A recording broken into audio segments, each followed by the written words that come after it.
నమస్తే. ఇన్నాళ్ళు నన్ను సపోర్ట్ చేస్తూ, ఎంకరేజ్ చేస్తూ మీ ప్రేమని నాకు అందిస్తున్న ప్రతి ఒక్కరికి కృతజ్ఞతలు. అలాగే ఈ వీడియో కూడా ఖచ్చితంగా మీకు ఉపయోగపడుతుంది. లైక్, షేర్ అండ్ సబ్స్క్రైబ్ చేసి మీ సపోర్ట్‌ని నాకు అందించండి. అలాగే ఈ వీడియో పట్ల మీకున్న అభిప్రాయాన్ని కామెంట్ సెక్షన్‌లో కామెంట్ చేసి తెలియజేయండి. ఇప్పుడు వీడియోని చూద్దాం. జ్యోతిష్య శాస్త్రం ఒక అద్భుతం. వేదాంగమైన జ్యోతిష్య శాస్త్రం అనేటువంటిది మానవ జీవన గమనానికి ఒక వరం. జ్యోతిష్య శాస్త్రం నీ జీవితంలో వెలుగునింపే ఒక భాష.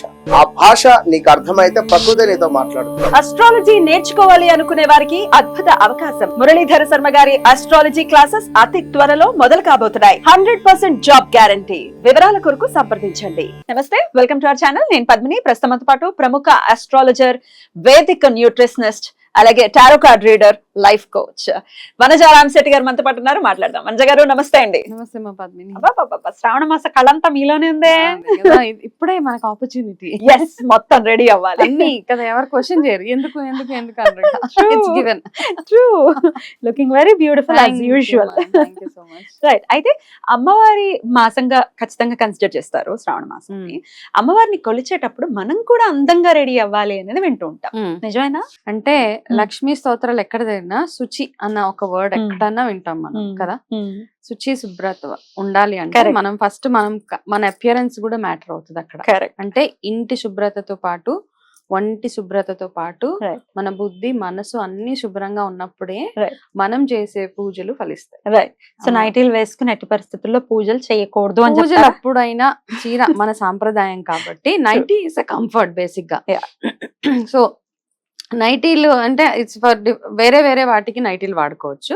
అట్లీస్ట్ పూజ చేసేటప్పుడు మన సాంప్రదాయాన్ని అనుసరిస్తూ మన చీర కట్టు అవన్నీ ఉన్నప్పుడు చాలా బాగుంటదండి. మనకే ఒక పాజిటివ్ ఫీల్. అరే పూజ చేసామన్నా ఒక తృప్తి మనకు ఉంటుంది. ఖచ్చితంగా. సో కట్టుకునే ప్రయత్నం చేయండి.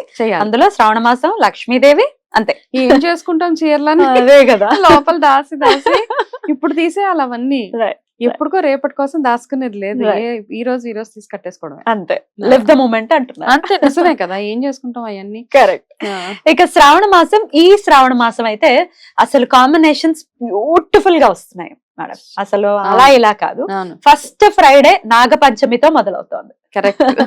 గరుడ పంచమిగా కూడా జరుపుకునే. అండ్ ఇంకా చూడు, ఫస్ట్ శ్రావణం స్టార్ట్ అవడమే శ్రావణ సోమవారం తోటి మొదలైంది. ఇవాళే ఈ రోజు చక్కగా మండేతో మొదలై ఫస్ట్ శుక్రవారాన్ని చాలా అద్భుతంగా గరుడ పంచమిగా కూడా జరుపుకుంటాము. నాగపంచమి అయితే ఎలా మరి ఆ రోజున అటు సుబ్రహ్మణ్యుడి ఆరాధన అనుకోవచ్చు, లేకపోతే నాగదేవత ఆరాధన. మరి ఆనవాయితీ లేని వాళ్ళు ఈ బోల్డ్ అనే ప్రశ్నలు ఉన్నాయి. ఇవన్నీ ఒక్కసారి మీ ద్వారా. తప్పకుండా. ఇప్పుడు నాగపంచమి ఒక్కొక్క ప్రాంతంలో ఒక్కొక్కలాగా జరుపుకుంటారు. కాకపోతే విశేషంగా మన అందరికీ తెలుసు, ఆ రోజు నాగులకు ప్రత్యేకత. బ్రహ్మదేవుడు నాగుల్ని అనుగ్రహించిన రోజు అని ఆ రోజుని మనం నాగపంచమిగా జరుపుకుంటాము. అలాగే విష్ణుమూర్తి శేషశయ్య మీద అలాగా ఆయన పవళిస్తూ ఉంటారు. సో కాబట్టి దానికి కృతజ్ఞతగా కూడా అడుగుతుందంట, మరి నేను ఇంత సేవ చేశాను కదా, నా కోసం ఒక ప్రత్యేకమైన రోజు ఏదైనా ఉంటే ఇవ్వండి అంటే. అవన్నీ స్టోరీస్ అన్నమాట.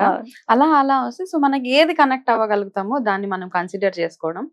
అలా ఇవన్నీ పక్కన పెట్టేస్తే మనకి మెయిన్ గా ఇప్పుడు కావాల్సింది ఏంటంటే నాగపంచమి రోజు మనం నేచర్ ని పూజించడం మన సాంప్రదాయంలోనే ఉంది. మనం చెట్టు పుట్ట అన్నిటిని పూజిస్తాం కదా. గో పూజ చేస్తాము, చెట్లకు పూజ, రావి చెట్టుకు పూజ చేస్తాము, వేప చెట్టుకు చేస్తాము, నిమ్మ, ఇలా అన్ని చేస్తూ వాటిలో భాగంగా మనము ఈ నేచర్ పూజనే ఇది కూడా అనుకుంటే మనకి అన్ని. ఇప్పుడు చూస్తే నార్మల్ గా స్నేక్స్ ఉంటే పొలాల్లో కొంచెం సేఫ్టీ అని అంటారు, కాపాడుతుంది. సో కాబట్టి ఇవన్నీ కాంబినేషన్ అన్నమాట. సైన్స్ కును మన స్పిరిచువాలిటీ కాంబినేషనే మనం చేసే ప్రతి ఒక్క పూజ. అయితే ఈ రోజు ఫ్రైడే, ఫస్ట్ ఫ్రైడే, మొదటి శ్రావణ శుక్రవారం నాగపంచమి తోటి వచ్చింది కాబట్టి ఇంకా కొన్ని ప్రాంతాల్లో చూస్తే ఆడపిల్లలకి పూజ చేస్తారు. యాక్చువల్ గా బాల పూజ లాంటిదా?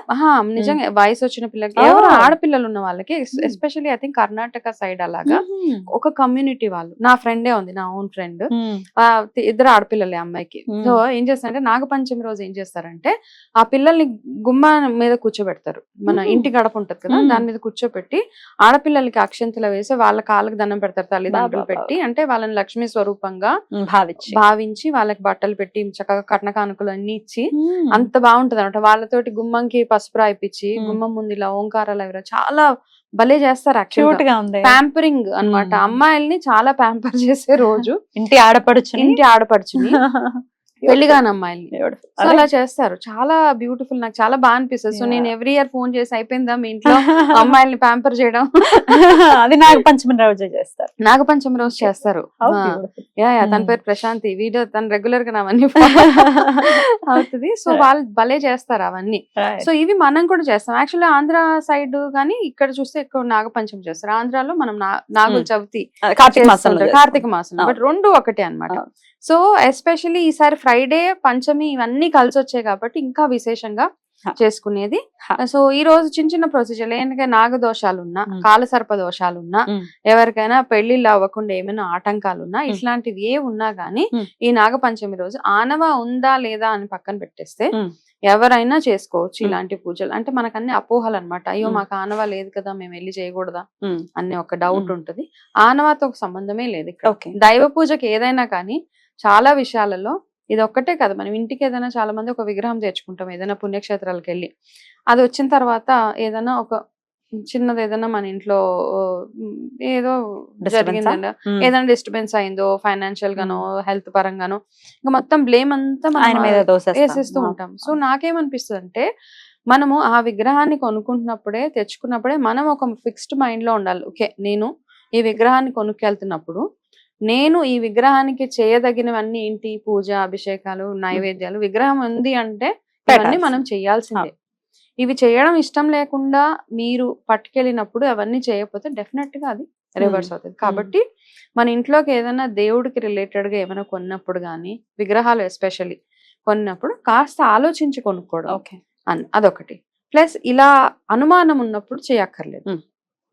చేయాలని ఉంది, అమ్మో చేస్తే ఏమవుతుందో ఇలా ఉంటుంది. ఇటెళ్ళలేం చేసేయండి. భగవంతుడి విషయంలో అమ్మ అంటాం కదా, అమ్మ ఎప్పుడు ఎవరికి హాని చేయదు. నాగమ్మ ఏ అమ్మ అయినా హాని చేయదు.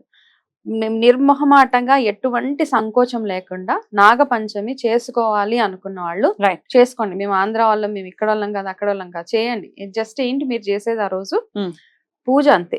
మీరు చేసేదల్లా పూజనే. కాబట్టి మీరు పుట్టకెళ్ళి చేస్తారా, నాగదేవత ఆలయానికి వెళ్ళి చేస్తారా, మీ ఇంట్లోనే సుబ్రహ్మణ్య స్వామి పటానికి చేస్తారా, మీ ఇంట్లో చిన్న పడగ ఉంటే పాలాభిషేకం చేసుకుంటారా, మీకు తోచినట్టు మీరు చెయ్యండి. ఇలా చేసినప్పుడు మన ఇంట్లో పిల్లలకు వచ్చే ఇబ్బందులు, హెల్త్ కి సంబంధించిన, చాలా మందికి చెవులో పోటు వస్తే మొక్కుకోండి, పుట్టమని పెడతాం. సో ఇవన్నిటికీ మనం చూస్తూ వచ్చాం.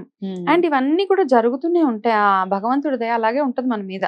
మన నమ్మకాన్ని ఎప్పుడు తప్పుగా ప్రూవ్ చేయడు కదా భగవంతుడు. కరెక్ట్. సో అలా సో చక్కగా పూజ చేసుకోమని ఖచ్చితంగా చెప్తున్నారు. శుభ్రంగా చేసుకోండి. అండ్ మన జాతక దోషాలు, ఆడపిల్లలకి పెళ్లిళ్ళు కాకుండా జాతక దోషాలు ఏవైనా ఉంటే గనక ఈ రోజు 100% పూజ చేయాల్సిందే. గోధుమ రవ్వతో ప్రసాదం చేయడము, దానికి తోడు మనం పుట్టకెళ్ళినప్పుడు బియ్యం పిండిని అలా చుట్టూరు జల్లుతాం అన్నమాట, అది మనకి రక్ష. సో ఇవన్నీ ఎవరి ప్రొసీజర్స్ వాళ్ళకు ఉంటాయి కాబట్టి అలా చేసుకోవడం. ఇంపార్టెంట్ గా చేయాల్సింది పాలతోటి అభిషేకాలు. అతిగా పాలు పోసేసి అతిగా కోడిగుడ్లు పెట్టేసి అట్లా కాదు, సింపుల్ గా అంతే. మనం చేసుకోదగ్గ అక్కడ అంటే ఒకటే రోజులో వెళ్ళిపోయి ఇబ్బంది పెట్టేసేలా కాకుండా అక్కడ ఉన్న ఆ అట్మాస్ఫియర్ అంతా ఏదో గజిబిజిగా చేసేసి పాలు ఇన్ని లీటర్లు పోసేసి అట్లా కాకుండా కొన్ని అంతే కొన్ని నామకహ పోసి, ఎస్పెషల్లీ దోషాలు ఉన్న వాళ్ళు మాత్రం ఖచ్చితంగా. అండ్ ఇంకెవరికైతే కాలసర్ప దోషాలు ఉన్నాయో ఆ రోజు కాంబినేషన్ గా ఏం చేస్తారంటే శివారాధన కూడా చేసుకోవచ్చు. ఓకే, అలా చేసినప్పుడు మనకి ఇటువంటి దోషాల నుంచి అన్నిటి నుంచి మనకి విముక్తి కలుగుతుంది. రైట్. అయితే పుట్ట చుట్టూ ఈ పిండి వేయమన్నారు కదా, బియ్య పిండి వేయమన్నారు కదా, కొన్ని దాంతో చనివిడి చేసుకుని ఇంట్లో నైవేద్యం పెట్టచ్చా అండి? శుభ్రంగా కదా చలివిడి చేస్తాము. అయితే ముందు రోజు నానబెట్టకుండా చేస్తారు నాగుల చవితికి ఏదైనా. చాలా మంది ఏం చేస్తారంటే ముందు రోజే రెడీ పెట్టేసుకొని బియ్యం నానబెట్టేసి చెద్దైపోతుంది. ఓవర్ నైట్ ఉండకూడదు, నైట్ నిద్ర చేయకూడదు. ఏ ప్రసాదం చేయనా నిద్ర చేయకుండా ఉదయాన్నే చేసి అప్పటికప్పుడు పెడితే అది శ్రేష్టం. అది కూడా చేసుకోవచ్చు, స్వామికి ఎంతో ప్రియం కాబట్టి. అద్భుతం. అలాగే శుక్రవారం కూడా వచ్చింది కాబట్టి చక్కగా ముత్తైదులకి లక్ష్మి కావాల్సిందే మాకు లక్ష్మి, అంతే. లక్ష్మి ఏ లక్ష్మి అయినా, సంతాన లక్ష్మి అనుకోవచ్చు, ధైర్య ఏ లక్ష్మి అయినా లక్ష్మి కావాలి, అంతే. లక్ష్మి కావాలి మనకి. రైట్. లక్ష్మీదేవి ఆరాధన కూడా ప్రత్యేకించి చేసుకుని ఆ రోజు ఎలాగో మొదటి శుక్రవారం కాబట్టి రెండో శుక్రవారం వీలు పడదు అనుకున్న వాళ్ళు ఆ రోజు చక్కగా అన్ని రకాలుగా వ్రతం చేసుకునే వాళ్ళు కూడా ఉన్నారు కాబట్టి వ్రతం చేసేసుకోవచ్చు. ఫస్ట్ వారం చేస్తాం కదా పౌర్ణమి ముందు. అద్భుతం అండి, చాలా బ్యూటిఫుల్ గా ఎక్స్ప్లెయిన్ చేశారు. డెఫినెట్ గా నాగ పంచమిని ప్రతి ఒక్కరూ కూడా వినియోగించుకుని అటు సుబ్రహ్మణ్యుడి అనుగ్రహాన్ని అలాగే ఆయన అత్తగారైనటువంటి లక్ష్మీదేవి అనుగ్రహాన్ని కూడా ఖచ్చితంగా పొందాలి అని మనస్ఫూర్తిగా కోరుకుంటూ కృతజ్ఞతలు. నమస్కారం.